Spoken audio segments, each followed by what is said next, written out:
Почитувани представници на медиумите, добро дојдовте денеска во владата на Република Македонија.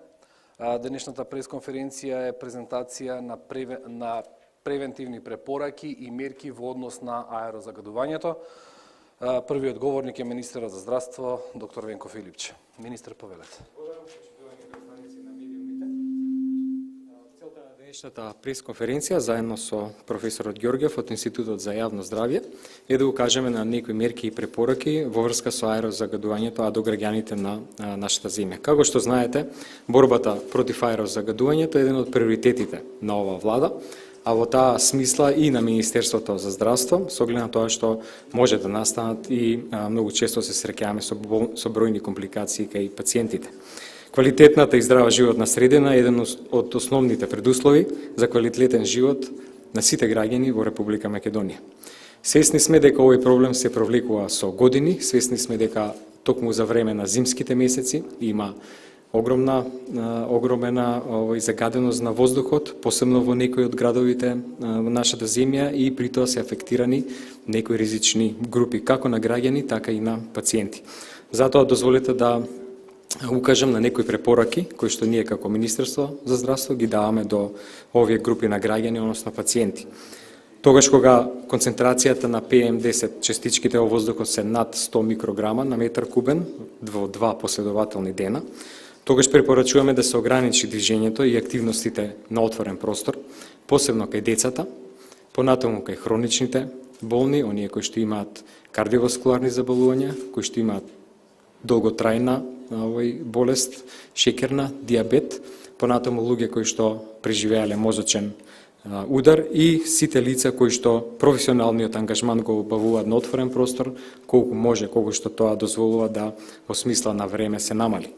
Понатаму се препорачува зимање на храна која што содржи антиоксиданси, заради тоа што е тоа материја која што има позитивен ефект, најмногу го има во зеленчукот и во овошјето. Понатаму хроничните болни е препорака редовно да земаат својата препишана терапија од лекарите. Дозволете да потсетам и на мерките кои што беа препорака од Министерството за животна средина, да се користи јавниот превоз, возилата да не се користат без поголема потреба, повеќе возила колку можат, повеќе лица се возат во едно возило, доколку е тоа изводливо, да не се користи за затоплување на простории прегорено отпадно масло, лакирани или обоени отпадоци од дрво и метал, стиропор, пет амбалажа, парчиња гума или било каков друг синтетски материјал и правилно се користат печките за дрва.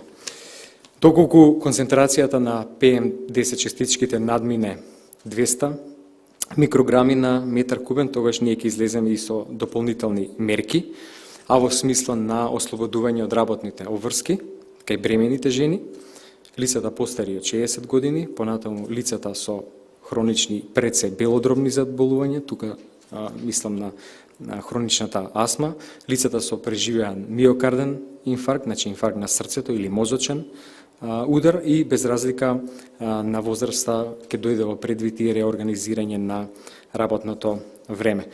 Дозволете ви известам дека во овој момент направиме последни припреми за започнување постапката за набавка на заштитни маски, кои што по најсоодветниот модел кој што сега го утврдуваме ќе бидат поделени на хроничните болни и други групи на граѓани кои што сметаме дека ова ќе им биде од голема помош.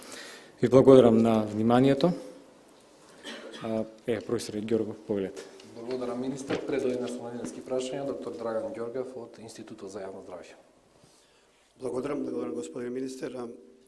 Најпрво ми е драго дека имаме посебна конференција заедно со министерот за здравство, во кој што на тој начин го потенцираме сериозноста на моментот на аерозагадувањето, кој што со децении е присутно во Скопје и во другите градови во Републиката.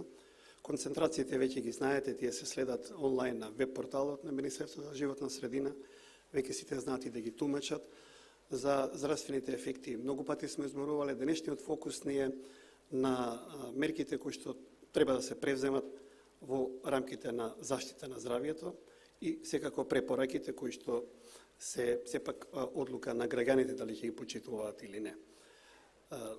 Сакам да потенцирам дека граѓаните имаат и улога да се заштитат, меѓутоа и улога да допринесат за жал во загадувањето, дисциплината на однесувањето кон употребата на возилата и кон горивата во домашното грејење е нешто што треба да биде во фокусот на интересот, нормално ако економските услови тоа го дозволуваат, а мислам дека некритичното користење на возила е присутно во нашите градови.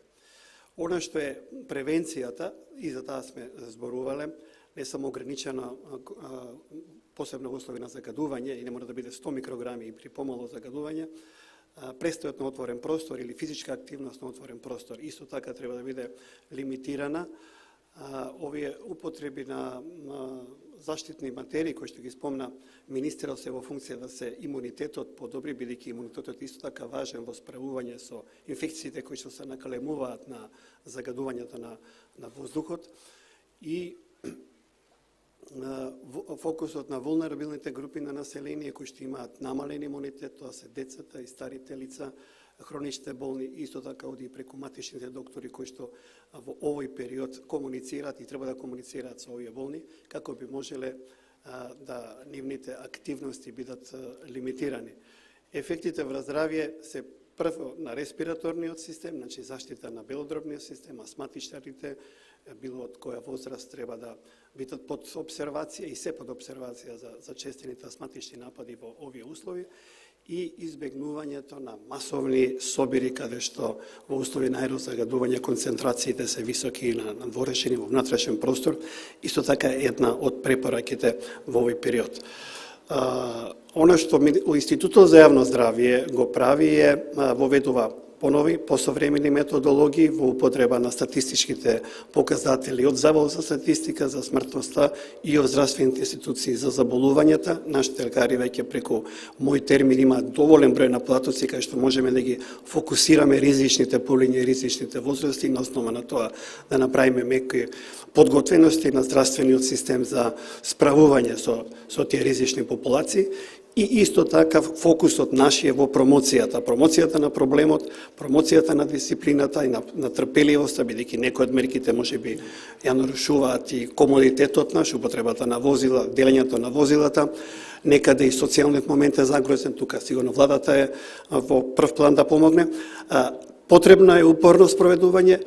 Очекувам дека ако тоа се почне и биде континуирано во сите сегменти од поединец до локална и централна власт, набрзо показателите ќе ни покажат некој намалување. Земете во предвид дека нашите градови Скопје се и природно во неповолна локација, каде што сме обкружени со планини, каде што таа температурна инверзија е многу честа, каде што ладниот воздух притиска на висина до околу 500-600 метри, се наоѓаме во еден затворен простор. Така да во тој затворен простор дисциплината на однесување исто така е многу битна. Во загрозените популации треба да ги спомнеме и работниците, тие се изложени на отворен простор. Дел од мерките кои што се предвидуваат при високите концентрации се усмерени и кон нив и во однос на нивната заштита индивидуално, меѓутоа и во однос на ограничување на нивното работно време. Тоа е така еден генерална перцепција на мерките и активностите кои што се прават и треба да се прават и во здравствени системи на поединечно ниво, па ако има прашање можеме од таа функција и да дискутираме. Благодарам, докторе. Одиме со прашање и одговори, повелете. До министерот Филипче, како вие лично се заштитувате од аерозагадувањето и вашите најблиски, за да знаат и граѓаните како да се заштитат, бидејќи сите овие мерки, освен за маските, препораките се веќе слушнати и видени? Добро, тоа е нешто што веќе спомнав, значи ограничување на движењето колку што може, тогаш кога е таа концентрација на вистина голема во затворени услови пред се, освен тогаш кога на вистина е потребно да се излезе надвор. Маската сметам дека е добар заштитен механизам, ако ништо друго, барем одреден процент од тие штетни честички задржува. И сето останато, ова што се и генерални мерки. Кристина, повели? Јас ќе се надоврзам на прашањето на колегата, меѓутоа ќе си земам за право да го искоментирам. Ова е повторно, како што кажа, е веќе слушнато. И се само препораки. Вие најавувате мерки, меѓутоа се уште нема мерки. Ништо во овој период не е направено за да се намали аерозагадувањето, бидејќи се гушиме. де факто се гушиме, реалноста ни е таа. И ние повторно слушаме реприза на она што што го слушаме секоја зима. И буквално ништо не правиме. Сакам уште неколку работи да потенцирам, бидејќи докторот вели промоција на проблемот и дека се работи на обработка на статистички податоци и дека треба да се лишиме од комодитетот. Па да се надоврзам на прашањето како вие се заштитувате, дали вие ќе се лишите од комодитетот, како вие ќе одите, како ќе се движите низ градов. И ако работиме на промоција на проблемот, ова е конкретно до докторот, конкретно до Институтот за јавно здравје. Зошто тогаш се обидовте да сокриете некој дека сте запознаени со тоа дека има случај што е заведен како делумен за нилска треска. Чинам дека Институтот за јавно здравје најмногу сакаше и се обидуваше да го сокрие случајот што го дознавме од болницата 8 септември. Министре, знаете и вие бидејќи испраќавте деманти на таа тема. Меѓутоа од вас очекувам одговор за аерозагадувањето. И што ќе преземете конкретно и нели мислите, извинете, дека е малку лицемерно истото да го повторуваме цело време без да правиме ништо во пракса? Благодарам за прашањето и свесни сме дека овој проблем што се провлекува многу години наназад. Исто така сме свесни да за да има вистински некаков ефект и резултати, треба да се започне со работа и ова влада токму тоа го прави, го стави као приоритет. Еден од приоритетите борбата против аерозагадувањето и се предлагаат и низ мерки со тоа како да се почне да се влие на причините.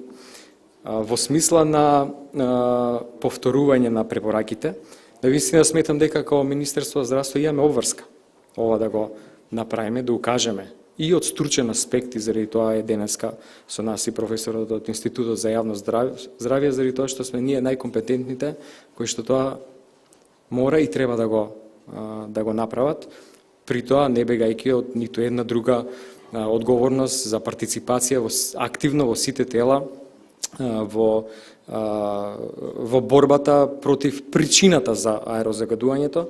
Свесни сте дека е тоа проблем долги години наназад, меѓутоа решавањето сепак не е започнато. Значи во овој момент кога директно се соочуваме со овој проблем, ние во функција на Министерство за здравство, Институт за јавно здравје, навистина не можеме да направиме ништо повеќе освен да излеземе со овакви мерки, совети до граѓаните и така натаму. Така да сметам дека превземаме максимално што можеме, даваме подршка и на јавноздравствените институции кои што се соочуваат со сега нешто зголемена фреквенција на пациенти вообичаено со години наназад. За овој период од годината у постојана комуникација сме со директорите на педиатриската клиника, Институтот за белодробни заболувања во Козли, директорот на клиниката за пулмологија, така да сме на располагање у смисла на давање на било каква поддршка. Дополнам само јас. Нема други мерки, значи нема повторувањето на мерките е нешто што не само е обврска, него е потребно бидејќи секоја сезона ги носи за сега различните концентрации на аерозагадување. Следејќи ги сигурно интернет и веб страните и сами знаете дека секаде во светот каде што ова проблем, тоа е комплекс на мерки кои што ги предлага Министерството за здравство. Имајте и знаете дека ова е прилично интерсекторски проблем. Ова е улогата на здравствениот сектор, препораки до граѓаните и промоција на проблемот меѓу граѓаните, меѓутоа и во владата, каде што ги поддржуваме оние мерки кои што другите сектори, бидејќи тука е резултат на нивната стручност и институциите кои што се под нивни надзор, ќе ги имплементираат на локално или централно. Од здравството не очекувајте повеќе. Случајот на ниска треска не ми е познат и не знам што се криело. Она што е во однос на аерозагадување, секогаш сте биле информирани кои се најновите бројки, кои се здравствените ефекти и од минатата година, благодарејќи на твининг проектот кој што го водевме со Финскиот институт за јавно здравје, воспоставена е и современа методологија за проценка на ризиците, кој што редовно се доставува и до вас, и до Министерството за здравство и на основа на што се анимираат овие алармни состојби и уопште оваков тип на контакти со јавноста. Друго од здравството немојте да очекувате. Исто така е охрабрување на граѓаните да и сами почнат од себе да ги применуваат оние мерки кои што се во нивна надлежност, секако останува и понатаму притисокот на институциите на системот да ги спроведуваат мерките. Меѓутоа, дајте малку и да се осврнеме на себе. Здравствените ефекти се секогаш прикажани на веб страната, се обновуваат и ќе се обновуваат, бидејќи во тек е обработка и на морбидитетот на населението, меѓутоа тоа е само поддршка и мотивација на сите субјекти, вклучувајќи и владата во преземањето на мерките. Ќе си дозволам како портпарол на влада да дополнам, бидејќи прашањето на некој начин беше упатено и до владата, првиот дел за мерките во моментов кој што се преземаат. Владата на Република Македонија како стратегиски приоритет прв пат во историјата на Република Македонија на сите влади го стави аерозагадувањето и борбата против аерозагадувањето.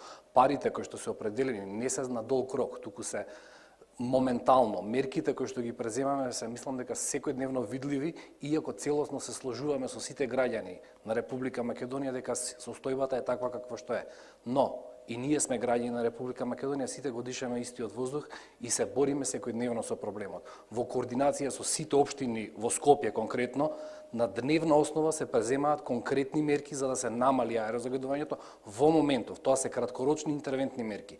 Веќе во неколку наврати, во неколку општини се лоцирани, интервенирано и запленето диви депонии во кои што се користи гума како гориво за грејење во оваа грејна сезона. Над 2 тона гума е запленета и таа нема да се користи. Интервентни мерки исто така постојат на ниво на град Скопје. Во централно градско подрачје забрането е дотур на роба во утринските часови. Министерството за внатрешни работи со градот Скопје е на терен секој ден, работи нова. Веќе имаме измена на грејење во неколку училишта, преминуваат од цврсто гориво мазут на пелети. Ова е во моментов се случува, најавуваме до крајот на годината уште неколку установи во собственост на државата, училишта кои што ќе преминат на грејење на природно гориво кое што помалку загадува. На кој отпад мислиш?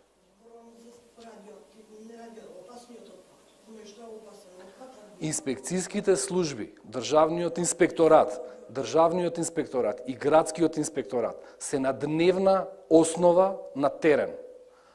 Индустријските комплекси кои што се во Скопје се мониторираат постојано, тие работат со филтри. Минатата недела беа поканети сите медиуми, мислам дека беше во Усија, отворени се и тие за комуникација со јавност.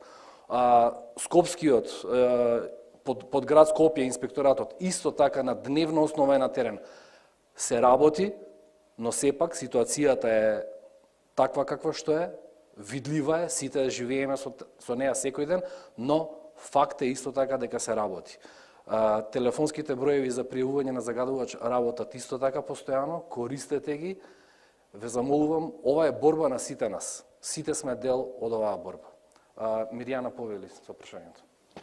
Министра, дали може да објасните повеќе околу заштитните маски, кому ќе се дава, дали веќе имате бројка од страна на клиниките каде што се овие ризични бројки и како ќе биде состојбата со децата, дали ќе се ги даваат општините во училиштата? Нешто што во овој момент анализираме како да се дистрибуираат. Бројката за која што стигнавме дека треба да се набави негде околу 50 и ние сега ќе започнеме таа постапка со секторот за примарна и болничка заштита во Министерството. Работиме на изнаоѓање на најпрактичниот и најдобриот начин како да се поделат.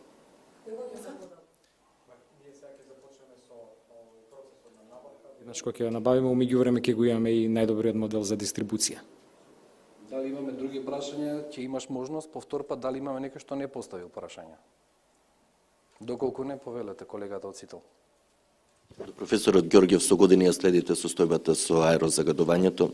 Од владата тврдат дека преземаат мерки, меѓутоа состојбата е таква каква што е. Според ваше експертско мислење и експертски ставови, што е она што треба да се превземе итно и ургентно, дали треба нешто поригорозно, за да почувствуваме дефинитивно бенефит и да дишеме почист воздух?